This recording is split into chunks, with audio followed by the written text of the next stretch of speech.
할렐루야. 오늘도 이렇게 금요 기도에 오신 우리 모든 성도님들 여러분, 성도님 여러분 진심으로 환영하고 참 축복합니다. 참 복된 자리에 잘 모이셨습니다. 오늘 우리가 읽은 이 말씀은 잘 알고 있는 성경이죠. 욥기의 4장에서 들어있는 말씀입니다. 근데 이 말은 엘리바스라고 하는 욥의 한 친구가 욥에게 나무라는 말인데요. 근데 이 말이 제대로 해석될 때에 제대로 이해되고 이 말이 의미하는 바가 도대체 뭔지, 도대체 이것을 통해서 우리가 어떤 새로운 시야를 얻어야 하는지 한번 나눠봤으면 좋겠습니다. 먼저 오늘 금요 기도의 이 설교 제목이 뭔지 아십니까? 혹시 준비가 안 돼 있습니까? 전 나올 줄 아직 그렇군요. 나왔습니다. 오늘 영어 제목과는 상이한데 체크메이트라고 하는, 한국어로는 외통수인데 굳이 오늘 한글 제목으로는 신의 한 수라고 제목을 붙여봤습니다. 도대체 욥기에 신의 한 수가 도대체 뭔지, 신의 한 수가 등장하긴 하는지, 신의 한 수가 그 마지막에 결정적으로 탁 끊으시는 것이 신의 한 수인지, 그 신의 한 수가 만약에 있다면 도대체 그걸 통해서 우리가 뭘 배워야 되는지 한번 잘 살펴봤으면 좋겠습니다. 성경에서 가장 해석하기가 난해한 책 중에 하나로 꼽히는 욥기인데요. 그 이유가 뭐냐면 1장부터 2장은 하나님과 사탄의 뭘로 나옵니까? 이야기처럼 내기가 어떻게 시작되는지 나옵니다. 이 3장부터 41장까지 쭉 뭐가 나와요? 대부분 길게 대화가 나오죠. 욥의 친구들이 욥을 뭐라고 하고 또 중간중간 이야기가 있습니다만, 그리고 42장에서 하나님이 욥을 축복하시고 끝이 납니다. 이 내용이 막 운문체였다가 이야기였다가 막 산문 이렇게 바뀌면서 장르도 막 뒤죽박죽해서 뭐가 원래 장르였고 뭐가 어떤 것을 축약하는 주제를 담고 있는 장르인지 이 구분도 안 돼서 참 좀 난해하다 싶을 수 있습니다. 히브리어로도 그런데 한글로는 또 오죽하겠습니까? 또 내용도 하나님은 욥을 의로운 사람이라고 했는데 대부분 책의 대부분에선 친구들은 욥 보고 너는 할머니한테 잘못했어, 하나님한테 너가 회개해야 돼, 이 내용이 대부분의 내용을 차지하니까 이 내용이 조금 주제가 뭔가, 하나님이 맞다는 건가? 이렇게 싶을 수 있습니다. 그리고 또 하나님께서 사람을 두고 사탄과 내기를 하시는 분인가? 이런 생각이 들 수도 있습니다. 근데 오늘 이 엘리바스의 이 말을 통해서 우리에게 중요한 힌트가 주어집니다. 이 욥기, 이 엘리바스의 말의 그 뒤에 숨어있는 그 오묘한 그 악한 무언가를 깨달으면 우리의 삶 전체가 이 시야로 바라봐질 것입니다.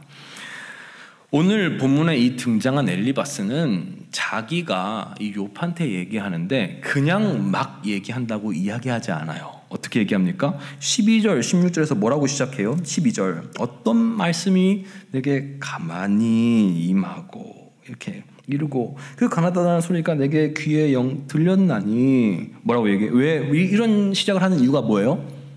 나 지금 너한테 한마디 하려고 하는데 이거 내가 하고 싶은 말, 내가 인간적인 마음에서 나오는 말 아니다. 나도 뭔가 영적으로 지금 깨달은 바를 또는 영적으로 내게 임한 말을 내게 하고 있는 거니까 너 잘 들어라, 이렇게 얘기하고 있는 거죠. 엘리바스가 또 17절 21절 이렇게 얘기하면서 사람이 어찌하여 하나님보다 의롭겠느냐 이렇게 하면서 욥을 나무라는 말을 합니다. 그 어떤 영적인 특별한 경험을 얘기하면서요, 욥을 나무라는 거죠.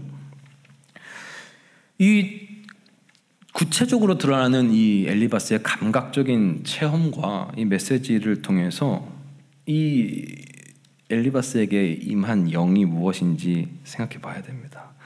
어떤 영인지 모르는 이 영이 주는 메시지가 욥기에 군데군데 키포인트마다 들어있어요.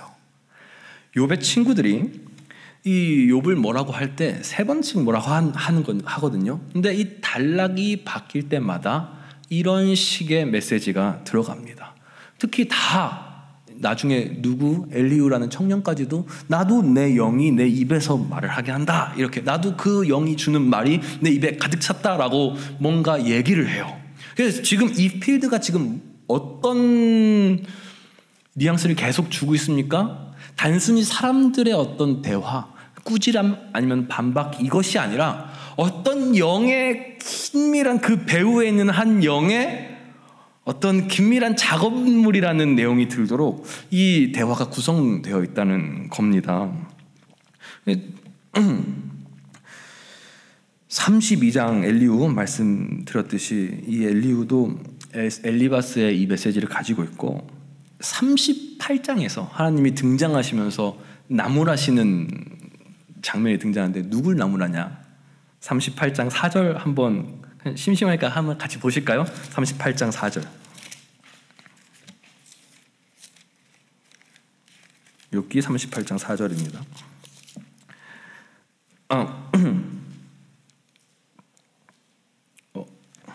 42장 죄송합니다. 42장 7절. 여호와께서 욥에게 이 말씀을 하신 후에 여호와께서 대만 사람 누구에게? 엘리바스에게 이르시되 내가 너와 내 두 친구에게 노하나니 이는 너희가 나를 가리켜 말한 것이 내 종 욥의 말 같이 옳지 못함이니라. 아멘. 이게 모든 단어의, 모든 그 일의 결말입니다. 모든 말의 결말입니다. 엘리바스에게 직접 말씀하세요, 하나님이. 이 스타트를 끊을 네 친구들 다 잘못했다.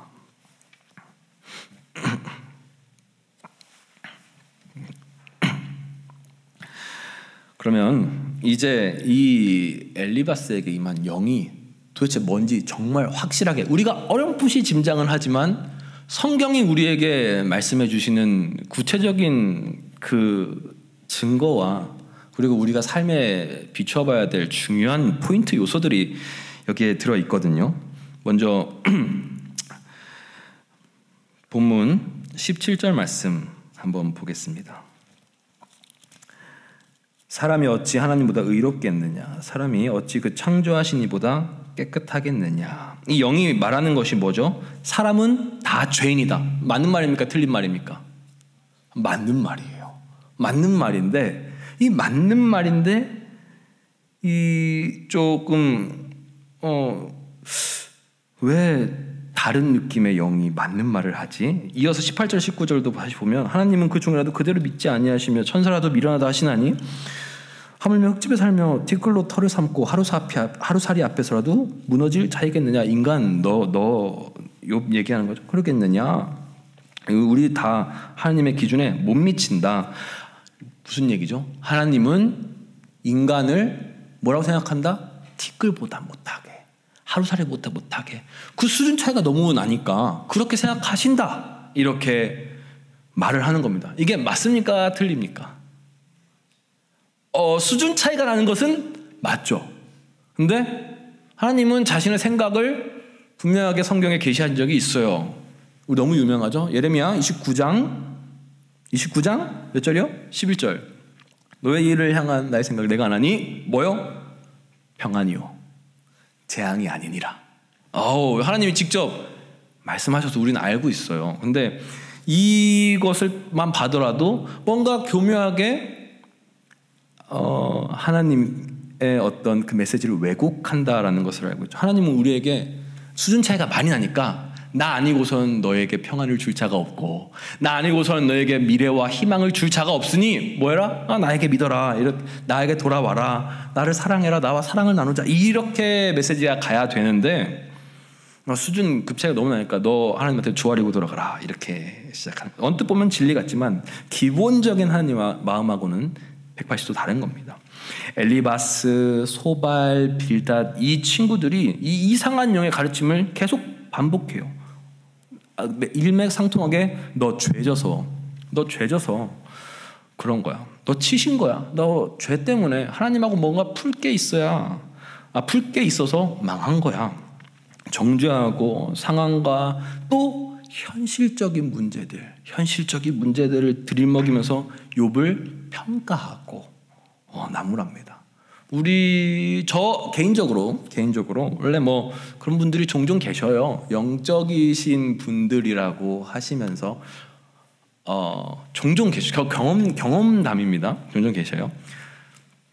영적이신 분들이라고 하시는데 저희 어머니가 아프시고 저희 아버지가 개척하셔서 중학교 때부터 개척하셨을 때부터 저희 어머니가 이제 암에 걸리셔서 이제 꽤나 힘든 시간을 보냈거든요. 그럼 이제 꽤 영적인 어떤 분들이 오셔서 회개해라 이렇게 하늘에서 풀려야 땅에서도 풀린다. 이게 틀린 말입니까? 당연히 맞는 말이지만 그런 식의 말을 주시는 분들이 종종 계셔요.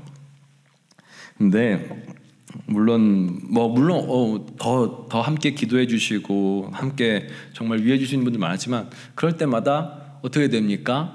개척교회 목사님께서는 내가 못나서 그렇게 왜 또 좌절하시고 또 사모님께서는 뭐 어떻게 하시까 내가 괜히 또 아파서 건강관리를 못해서 이렇게 낙심하게 되는 메시지들이 되는 거예요. 그럼 제 옆에서 보면 제가 중학교 2학년인데 또 한창 무서울 중학교 2학년 시기 아닙니까? 얼마나 나는 왜 이런 집에 태어나서 막 이렇게 그렇게 해서 온갖 정말 슬프고 좋지 않은 감정들을 불러일으키는 그런 영향을 주셨던 분들이 종종 계셨어요. 종종.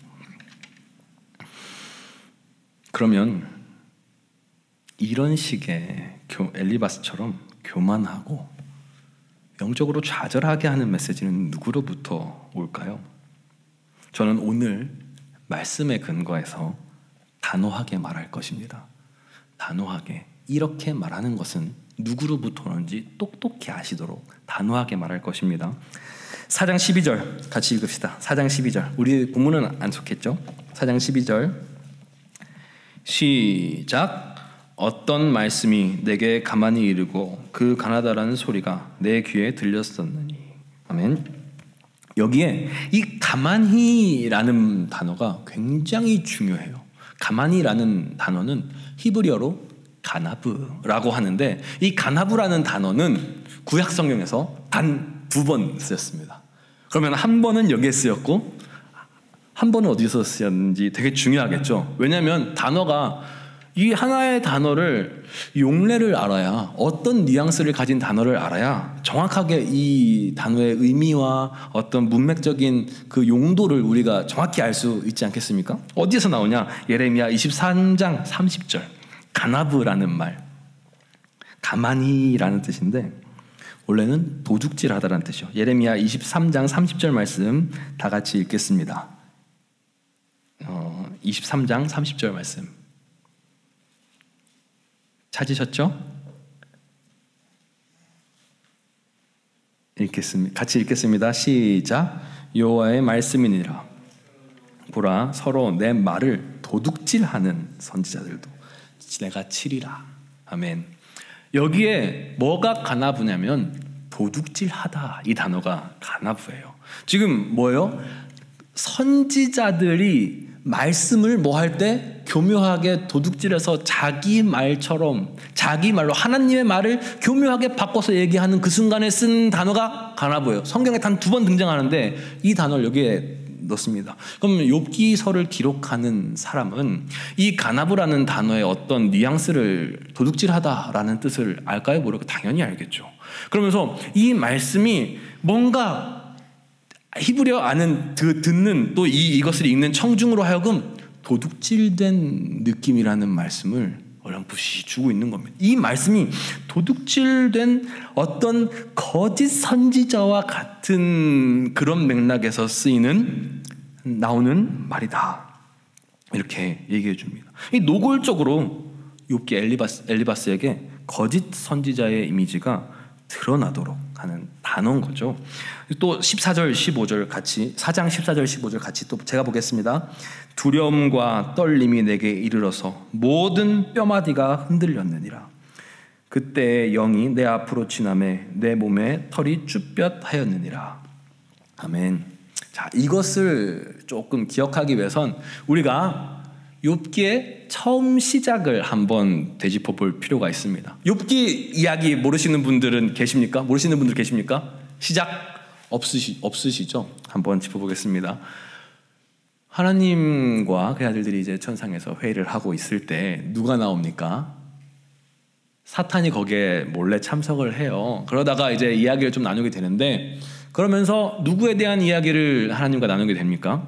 욥에 대한 이야기를 나누죠. 그래서 욥이라는 사람을 제가 봤는데 믿음이 좋은데 하나님이 너무 잘해주셔서 그런 것 같습니다. 제가 조금만 손보면 이 믿음 금방 없어질걸요? 이렇게 사탄이 말을 하죠. 또 뭐 이렇게 해서 잘 됩니까? 안 되니까 또 얘기할 때도 처음에는 하나님께서 뭐는 치지 말라?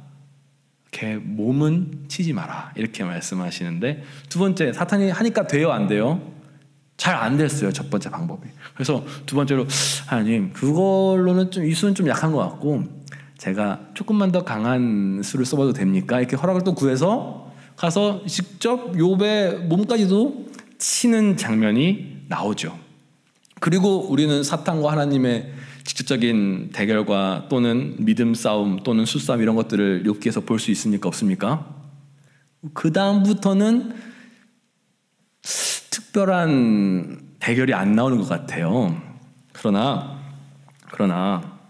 여기에 보면 엘리바스가 어떤 이 영을 만날 때 뭐라고 얘기하느냐? 내 모든 뼈, 내 모든 털이 내 뼈가 흔들리고 털이 쭈뼛했다. 이렇게. 이 이미지 어디서 나왔냐면 이 이미지가 어디서 나왔냐면 욥기 2장 5절로 한번 가봅시다. 욥기 2장 5절 제가 읽겠습니다. 이제 주의 손을 펴서 그의 뼈와 살을 치소서. 그리하면 틀림없이 주를 향하여 욕하지 않겠나이까. 두 번째로 사탄이 인간을 굴복시키기 위해서 두 번째로 꺼낸 수단이 뭡니까? 뼈와 살에 어떤 감각을 주는 것입니다. 이것을 주면 어떤 좀 사건이 인간이 좀 마음적으로 뒤바뀌는 일이 일어나지 않겠습니까? 라고 기대하는 존재는 누구? 이 등장인물 중에서 사탄이다. 뼈와 살을 치소서라는 말은, 이 사탄의 말은 이 바사르라는 단어인데, 이 엘리바스의 이 경험한 이 바사르라는 말과 똑같습니다. 왜 우리가 이 장면을 다시 앞에서 이 말을 누가 했는지 복귀할 수 있도록, 다시 기억할 수 있도록 또 욥기의 저자가 알려주고 있는 것이죠. 또 우리가 마지막으로 이게 누군지 정확하게 알 수 있는 건 영이라는 그 단어 그 자체입니다. 원래 이 영이라는 단어는 이 루아흐라고 하는 히브리어 단어인데요. 이 루아흐 너무 유명하죠? 근데 이 루아흐는 원래는 여성형 명사예요. 하나님의 영 또는 바람 또는 인간의 영혼 이런 걸 얘기할 때는 뒤에 대명사가 뭐가 와요? 쉬가 오는 게 정상이에요. 이것을 뭐 히브리어는 원래 성별, 수, 격 뭐 이런 것들을 다 맞춰줘야 한 문장이 완성이 돼요. 그래서 이 문장이 주어가 누구인지 정확히 알려면 이 주어의 성별과 수가 일치하는지를 계속 점검해줘야 문장을 온전히 해석할 수 있어요. 그럼 뒤에 계속 그녀 또는 뭐 여자 이런 식으로 여성형이 계속 나와야 되는 게 정상인데, 신기하게 욥기 4장에서 등장하는 이 영에 대한 설명은 남성형입니다. 자, 그러면 욥기에 등장하는 이 영을 가진 존재들 중에서 등장인물 중에 사람의 영도 아니고 하나님의 영도 아닌 다른 영은 누구겠습니까? 욥기 4장에서 정확히 얘기하고 있는 사람 마음과 관계 속에서 악독한 말로 좌절하게 하는 판을 까는 영이 누구라고 얘기하는 겁니까? 사탄이라고 얘기하는 겁니다. 바로 사탄입니다. 엘리바스의 온 몸과 온 정신을 휘어잡아서 욥에게 그런 모진 말을 하도록, 하나님을 잘 섬기는 척하면서 모진 말을 하도록 하는 것은 바로 사탄이었다, 이 얘기입니다. 가장 명백한 증거로 뭐가 있느냐? 또 욥을 향한 어떠한 사랑도 느껴지지 않습니다. 욥을 향한 뜨거운, 친구를 향한 뜨거운 사랑이 없고 눈물이 없는 말입니다. 단언컨대 욥의 친구들을 쥐고 흔들면서 사탄은 여전히 누구를 괴롭히고 있는 겁니까? 욥을 괴롭히고 있는 겁니다. 우리는 이제 이 스토리를 통해서 사탄이 매 순간마다 사람들을 겁주고 살과 뼈를 쳐서 자신의 수로 사용한다는 사실을 볼 수 있습니다. 자, 그러면 지금 하나님과 사탄의 내기가 끝났습니까? 안 끝났습니까? 여전히 안 끝나고 현재 진행 중이다, 이 얘기죠. 단순히 그냥 욥이 하나님에 대한 믿음을 저버리지 않았다, 이렇게 되는 것이 아니라 사탄이 얼마만큼 인간한테 육체적으로, 정신적으로, 영적으로 하나님의 사람을 고통스럽게 하는지 명확하게 보여주는 거예요. 그냥 의로운 사람이 받는 고난, 그것을 넘어서 사탄이 하나님과 한번 승부수를 크게 띄워볼 때 어떤 식으로 싸우는지 우리가 정확하게 볼 수 있도록 해주는 책이에요, 욥기가. 저자는 우리에게 가장 중요한 사실을 이미 깔아줬어요. 이 판, 이거 앞으로 나오는 모든 내용, 하나님하고 사탄하고 지금 싸우는 판이다. 잊어버리지 말아라. 그래서 사탄은 이 게임에서 승리하기 위해서 갖은 수를 씁니다. 그건 이 2장에서 끝나고 사라진 게 아니에요. 내기를 했어요. 그래서 자기가 사람 컨트롤하는 건 기가 막히게 잘한다고 생각했겠죠. 욥 빼고 친구들 꽤 믿음이 있는 것 같아요. 그 믿음이 있다고 하는 친구들마다 자기가 치면, 자기가 영으로 특별하게 임해서 말을 주면 그들이 거짓 선지자 노릇을 해주니까 자기가 승부수를 한번 크게 띄울 수 있을 거라고 생각했단 말이에요. 욥기를 보는 내내 우리 사탄의 무수한 수들을 봅니다. 그 중에서 가장 악독한 수가 뭐라고요? 관계 안에서 그럴싸하게 위로한다거나 또는 진짜 직설적으로 욕을 할 수도 있겠죠. 혹시 바둑이나 체스 장기 좋아하시는 분 계시나요? 둘 줄 아시나요? 역시 이 공간에서 그런 보드게임을 하는 사람 저밖에 없는 거겠죠? 다 학업과 보면 그 대국이나 그 게임판이 열리면은 어떻게 해요? 사람들을 초청해서 그 판에 치아에 집중하도록 만들어요. 그죠? 그 경기라고 대국을 이렇게 딱 보여줘도 이렇게 판을 보여주고 거기만 나오고 손만 나오도록 해요. 그죠? 필드만 보이고 누구 손인지 모르겠지만 손만 들어갔다 놨다 하면서 바둑에서 수를 준단 말이에요. 장기도 그렇고. 그렇지만 우리는 이 싸움이 필드를 보여주고 있지만 누구의 대국이라는 걸 알 수 있어요? 어떤 두 선수의 싸움이라는 걸 알아요. 그리고 이 대국 판을 보라고 뭐 한 거예요? 초청받았어요. 마찬가지로 욥기는 지금 이 선수 소개가 끝났어요. 선수 소개가 끝나고 그 이후는 필드를 계속 보여줘요. 근데 사탄은 계속 수를 한 수 한 수 두고 있는 것 같아. 근데 하나님이 어떻게 하시는지 우리가 어디서 끝까지 찾아볼 수 있어요? 없어요?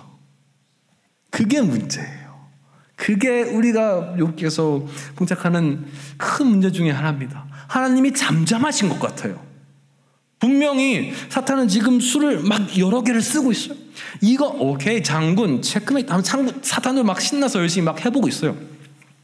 그럼 도대체 한쪽에서는 열심히 팔이 들락날락 하는데 다른 쪽에서는 왜 팔이 안 나오냐?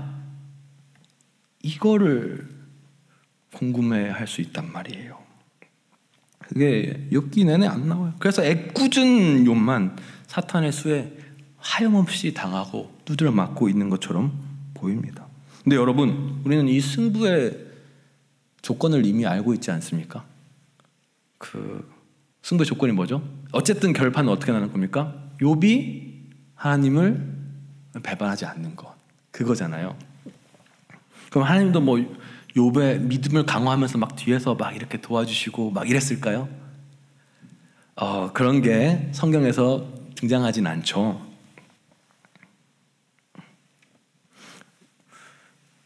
우리는 마지막까지 이 책 보면서 욥이 믿음을 저버리는가 아닌가 이것을 계속 집중해서 보게 됩니다.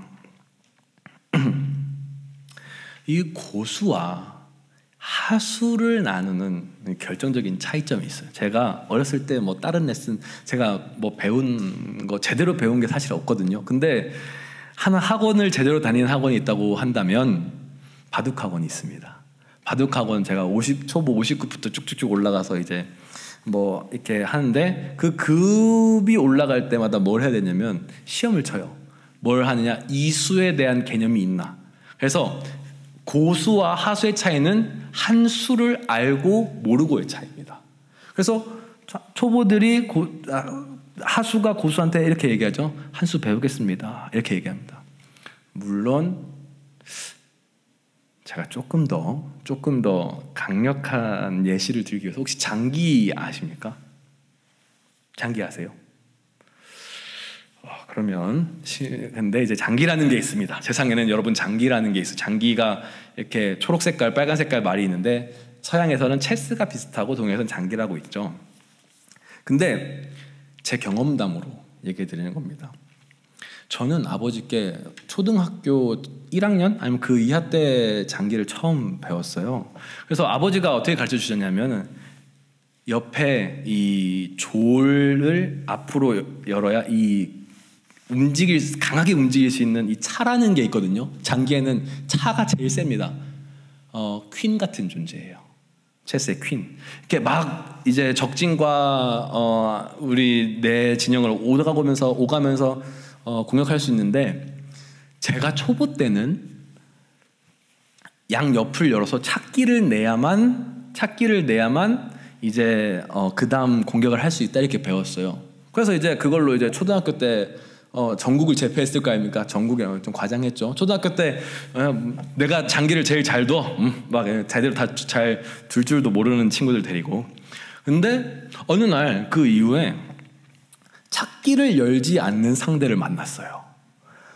한 사람이 다른 수를 두고 포라는 게 있습니다.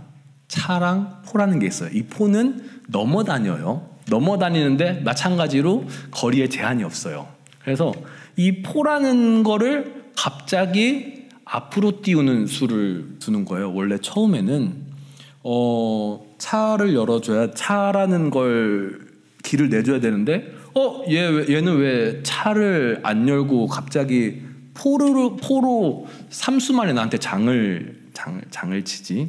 이게 뭐냐면 3수 만에 나의 왕을 죽일 수를 그렇게 하지. 물론 막을 수야 있지만 그게 이해가 안 되는 거예요. 아니 이렇게 한다고 이겨지나? 근데 속절없이 어떻게 됐어요? 졌겠죠. 걔는 나보다 고수였으니까요. 그 포를 앞으로 띄우는 전술을 하나 알고 있었다는 것만으로도 저를 당하게 한 거예요.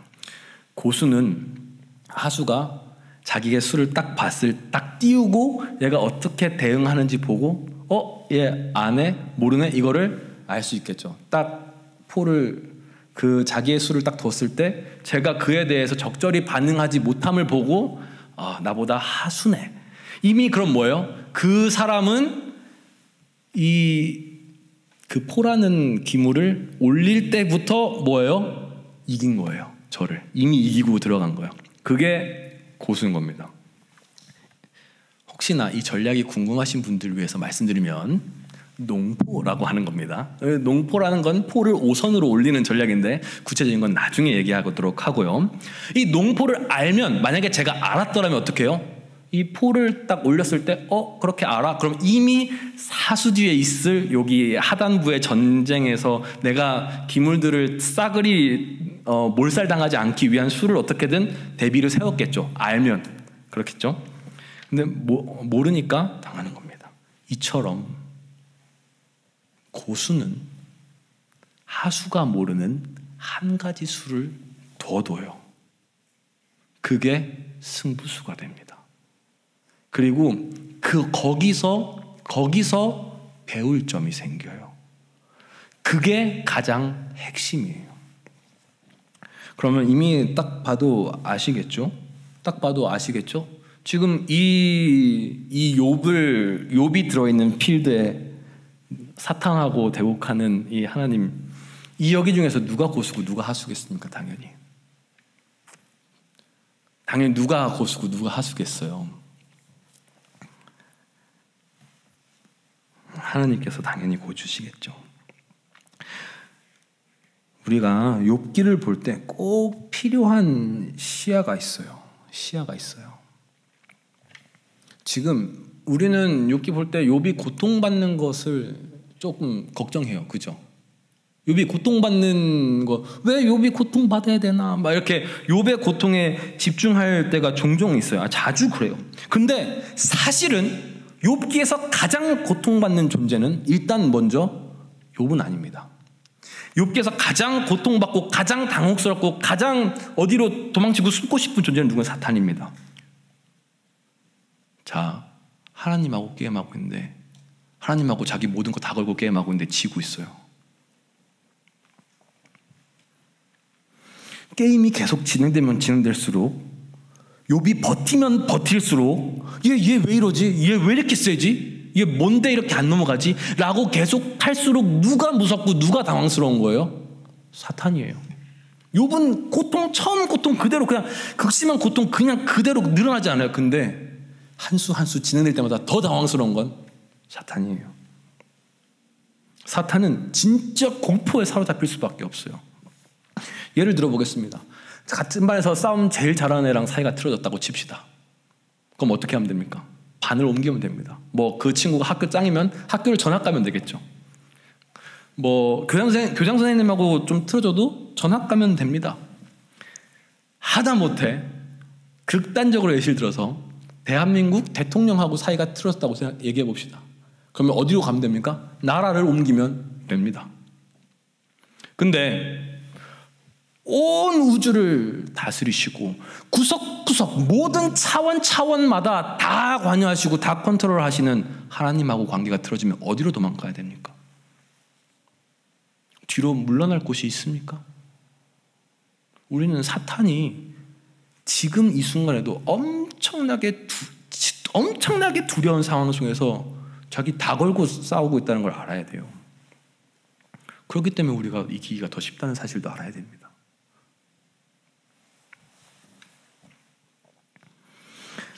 하나님이 화 나셨어요, 안 나셨어요? 물론 사탄하고 처음에 이렇게 얘기할 때는 뭐 하나님이 좀 인자하게 그래 뭐 한번 해봐라 받아주는 것처럼 보이시죠? 근데 화 나셨어요, 안 나셨어요? 나셨죠. 우리 끝날 때 보면 하나님이 그냥 그때 참았던 화를 다 내시지 않습니까? 다 화를 내셔요.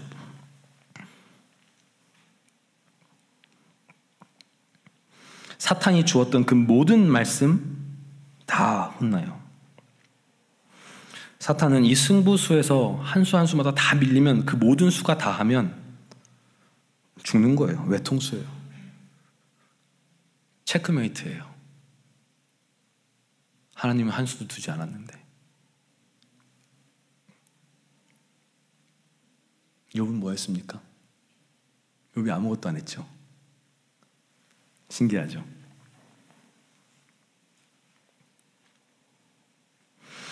그러면 우리는 이제 찾아봐야죠. 하나님께서 두신 한 수는 뭔가? 도대체 하나님께서 그냥 사탄이 그냥 자기 수 정석 포석 다 깔고 하는 걸 다 두신 것 같은데, 그럼 하나님의 한 수는 뭔가? 찾아보면 돼요. 하나님이 사탄에게 말씀하신 게 뭔지, 하나님이 직접 하셨던 게 뭔지 찾아보면 됩니다. 1장 8절.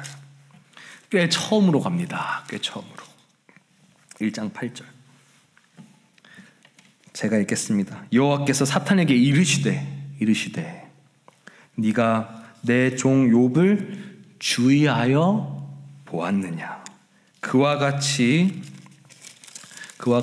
온전하고 정직하여 하나님을 경외하며 악에서 떠난 자는 세상에 없느니라.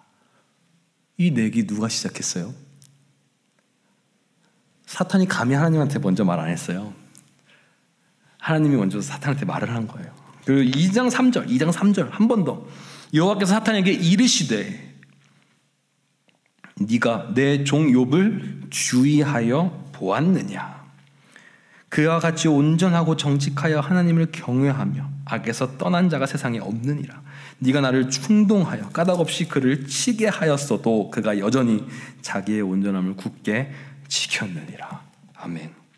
하나님께서 욥기에 가장 능동적으로 하시는 액션이 뭡니까? 단 하나예요. 하나님께서 가장 결정적인 하나 딱 하신 게 뭡니까? 하나님이 이거 하나에 내 모든 걸 건다. 이 승부수 하나에 내 모든 걸 다 보여주겠다 하신 게 뭐예요? 내 종 봤냐?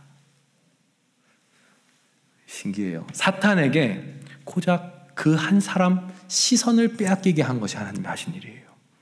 근데 하나님은 그 수를 줄 때부터 사실 어떻게 해요? 욥이 넘어질 걸 아셔요? 안 넘어질 걸 아셔요? 배반을 하지 않을 걸 아셔요? 모르셔요? 이미 아시잖아요. 네가 내 종을 보았느냐? 종을 보았느냐?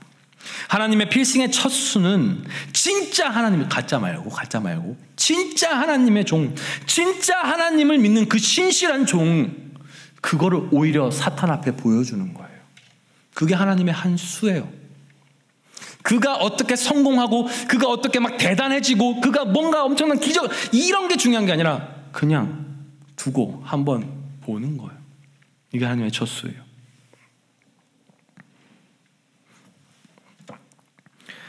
하나님의 종에게, 진짜 하나님의 사람에게 사탄의 시선이 쏠리는 순간 이미 패배입니다. 이미 패배해요, 사탄은.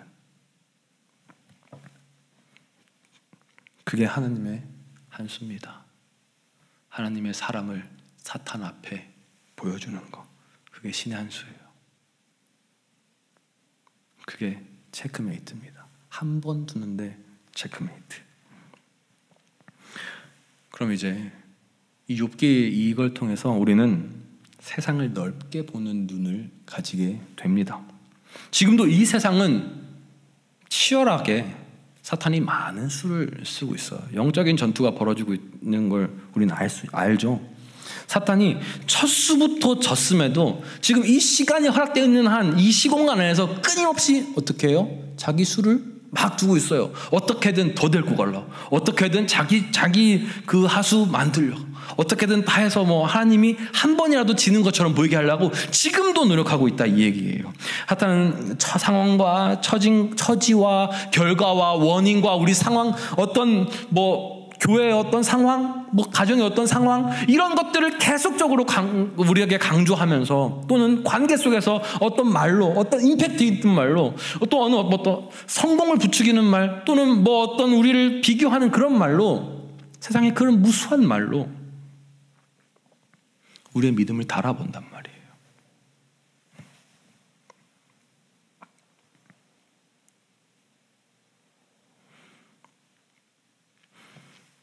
우리의 뼈와 살을 치는 그 모든 가치관들에게 우리도 벌벌 떨고 사랑이 메마르고 또 세상에 눈 돌리고 하나님조차도 나를 버렸다고 착각할 만한 것처럼 우리의 상황들이 몰아갈 때도 있습니다. 몰려갈 때도 있습니다. 억울하게 욕먹을 때 있죠. 말씀 안에서, 믿음 안에서 좋은 공동체, 살아가는 공동체가 갑자기 무슨 욕물인지도 모르게 욕을 먹고 깨어질 때가 있습니다. 관계 안에서. 우리 기억합시다. 뭘 기억해야 되냐면, 그런 식으로 더 고통스럽고 삶이 조여오면 조여올수록 뭐다? 사탄이 위기 상황이다. 얘가 지금 지고 있구나. 내 팔이 날아가고 내 몸이 아작나고 내가 지금 농마가 되고 걸레를 뒤집어 쓰고 있고 우리 공동체도 너무 고통스러워하고 내가 어디 눈 돌리면 눈물밖에 뚝뚝 떨어지지 않는 이 상황이라면, 그런 상황일수록 뭐다? 저 앞에서 하나님과 맞서두고 있는 사탄이 식은땀 삐질삐질 흘리면서 제가 다음 수 어떻게 해야 될지 고민하고 있는 걸 생각해야 되는 거예요. 그게 우리의 시야입니다. 진짜 하나님의 종들이 가져야 될 시야예요.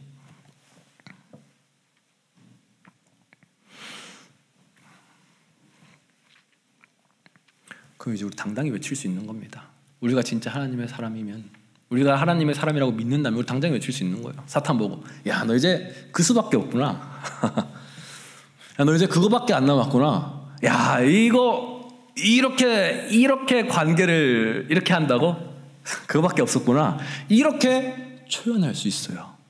그건 뭡니까? 우리는 아무것도 아니지만 하나님의 수로 인하여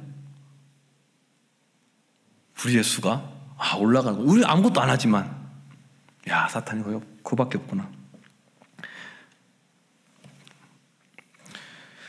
앞에서 사탄이 수를 쓰고 있는 게 보인다면 반대로 뒤에서 나를 둔 분도 계시다는 사실을 우리는 잊지 말아야 합니다. 나를 여기에 둔 분이 계시다. 나를 사탄 앞에다가 내 진짜 종 한번 볼래? 내 믿음의 사람 한번 볼래? 하고 두신 분이 내 바로 뒤에 계시다는 사실도 잊어서는 안 돼요. 이게 욥기가 우리에게 주는 진짜 큰 위로입니다. 필드밖에 안 보이지만 손을 볼 수 있도록 해주는 것. 우리 욥처럼 하나님께서 사탄 앞에 두신 수라고 생각 안 하시나요? 아니라고 생각하시나요? 우리 예수님의 종이죠. 예수님께서 우리에게 약속하신 말도 있습니다. 예수 그리스도께서 뭐라고 했습니까? 예수 그리스도를 믿는다면 반드시 기억하십시오. 예수 그리스도를 진짜 믿고 따른다면 우리는 분명히 하나님의 종들입니다. 요한복음 20장 21절. 예수께서 또 너에게 이르시되 너에게 평강이 있을지어다. 아버지께서 나를 보내신 것 같이 나도 너희를 보내노라. 예수님께서 어떻게 처음에 필드로 들어오셨죠? 예수님께서 고생을 시작하실 때 광야로 가셔서 누구랑 승부를 봅니까? 사탄이란 거죠. 사탄이 예수님을 시험합니다. 그때 예수님은 막 여러 가지로 시험하는 것 같은 이미지가 당연히 나오죠. 막 나옵니다. 당연히 그것도 하나님께서 예수라는 그 특별한 어떤 존재를 사탄에게 그냥 이렇게 앞에 내어놓으신 거죠. 그러니까 사탄이 감히 까불어 볼 수 있었던 거겠죠. 근데 예수님하고의 이 대결도 거기서 광야에서만 끝납니까? 아니죠. 여전히 사탄, 예수님과 다니는 그 모든 관계 속에서 역사하고 있어요. 특별히 또 어떤 장면에서 나옵니까? 베드로. 뭐라고 말? 사탄아, 물러가라. 베드로와의 대화 중에. 그 사이에 또 여전히 사탄이 수를 쓰고 있는 거죠. 변하질 않아요, 얘는. 그거밖에 없어요. 직접 해보고 안 되면 직접 때렸다가 안 되면 옆에 치고 소외되는 것처럼 하나님도 날 버린 것처럼. 근데 그렇게 예수를 보내는 것 같이 뭐요? 예수님도 우리를 그같이 나도 너희를 이렇게 두노라. 그게 체크메이트에서 예수님도 체크메이트 이렇게 우리를 두신다는 거죠. 우리가 예수 진짜 믿는 사람이라면, 진짜 백이 그리스도인이라면, 참으로 예수 그리스도의 종이라면 우리가 보내진 그 자리, 우리가 서 있는 그 자리가 주님의 결정적인 한 수라고 믿는 믿음이 있어야 돼요. 내 삶의 처지가 또는 공동체에 삶의 어떤 모습이 있다 할지라도 세워두신 그 자리가 여기가 신의 한 수다. 여기가 하나님께서 나를 두신 결정적인 한 수다. 내가 여기에 서서 다 찢겨지고 죽더라도 믿음 안 버리면 이 자리에서 내가 승리한다.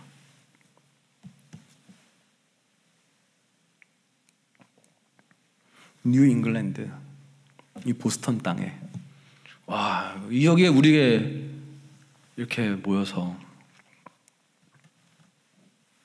이렇게 예배 드리는 거 그냥 드립니까? 누가 시작하셨습니까? 하나님께서 시작하신 일입니다. 하나님께서 우리 은혜교회 이렇게 두시면서 여기다 우리 모인 성도님들을 한 분 한 분 딱 두시면서 체크메이트다 하셨단 말이에요. 이미.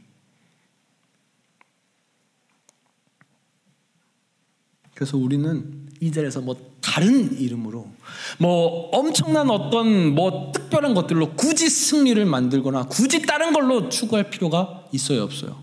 없어요. 우리는 싸움의 대상은 누굽니까? 혈과 육이 아니고 지금 앞에서 땀 삐질삐질 흘리는 누구? 초급자 하수 사탄이거든요. 걔만 이기면 되거든요. 근데 나는 그냥 하나님 믿는 믿음으로 죽었다 이렇게 생각하는 것이 승부수거든요. 다 잃는다 하더라도 믿음 하나, 하나님의 말씀 하나 붙잡고 살면 승리하는 겁니다.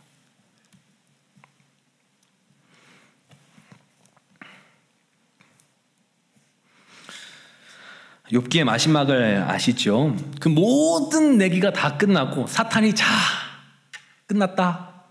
너 할 만큼 다 했지? 그러고 이제 하나님이 필드를 정리합니다.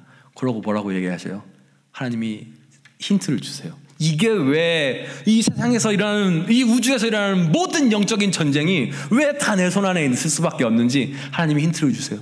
첫 마디가 뭡니까? 네가 내가 땅에 기초를 놓을 때 어디 있었느냐? 뭐예요? 가장 그 게임판 말고 그 판 말고도 그 판을 만들 나무를 만드는 그 과정에서도 가장 첫 수 누가 놓았느냐?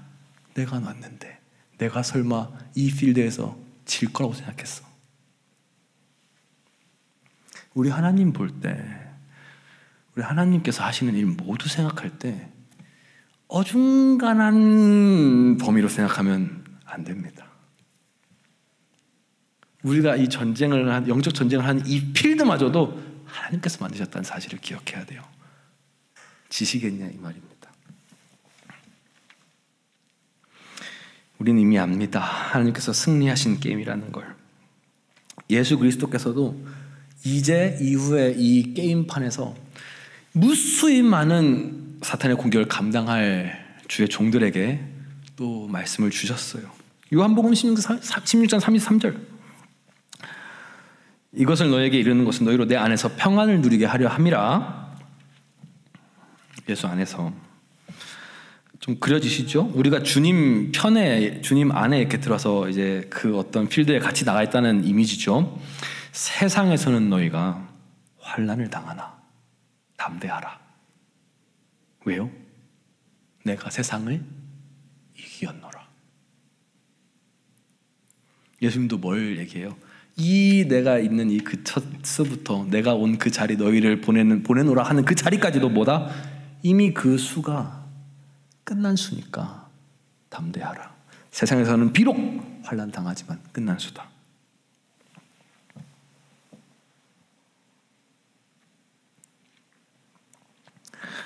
욥기에서 드러났던 이 고수의 마음가짐은 신약에서 한 글자도 변하지 않았어요. 그리고 이 시대를 살아가는 우리에게도 여전히 유효해요. 우리에게도 똑같은 승리 패턴밖에 없습니다. 믿음을 버리지 않고 사탄을 대적하는 것.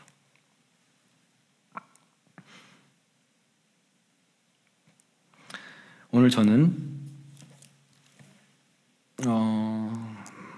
한마디로 정리하겠습니다. 꼭 기억하십시오. 꼭 기억하십시오.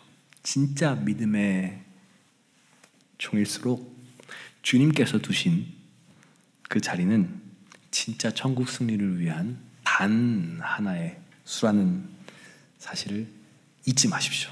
살면서 내가 어디에 가든지 어떤 처지에 처하든지. 말이 무슨 자기 발 달려서 갑니까? 플레이어의 의도에 따라서 터지면 거기가 최고죠. 예수님께서 우리 은혜교회 또 우리 모든 성도님들을 이곳에 두시면서 이곳에 모으시면서 한 말씀이 이것입니다. 내가 이기었노라.